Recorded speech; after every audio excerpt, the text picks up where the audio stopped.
பாட்டி ஊருக்கு வரேன்னு சொல்லியிருந்தாங்க. அதனால் அவங்களுக்கு பிடிச்ச வெங்காய தக்காளி கார சட்னி ஊத்தப்பம் தான் செய்ய போகிறேன். வெங்காய தக்காளி கார சட்னிக்கு காரத்துக்கேற்ற வரமிளகாய், வெங்காயம், பூண்டு, ஒரு சின்னதாக ஒரு துண்டு இஞ்சி, ஒரு கொத்து கருவேப்பிலை சேர்த்துட்டு நல்லா நிறம் மாற அளவுக்கு வதக்கிக்கலாம். இப்போ நல்லா நிறம் மாறிடுச்சுன்னா தக்காளி சேர்த்துக்கலாம். பாருங்கள், இப்போ தக்காளி சேர்த்துக்கிறேன்.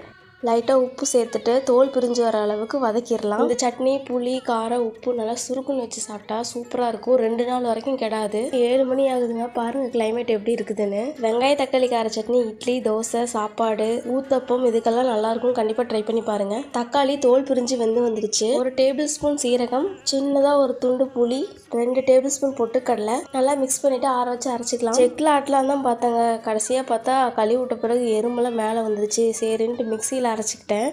இப்போ ஊத்தப்பம் ஊற்றிக்கிட்டேங்க. ஊத்தப்பத்துக்கு தேவையான எண்ணெய் மேலே சேர்த்துக்கிட்டேன். ஊத்தப்பம் வேகிற கேப்பில் வெங்காய தக்காளி கார சட்னியும் தேங்காய் சட்னியும் அரைச்சிட்டு வந்துட்டேங்க. 2 சட்னிக்குமே விறகடுப்புலேயே தாளிச்சு கொட்டிட்டேன். இந்த வீடியோ உங்களுக்கு பிடிச்சிருந்தா மறக்காமல் சப்ஸ்கிரைப் பண்ணிக்கோங்க. டாட்டா.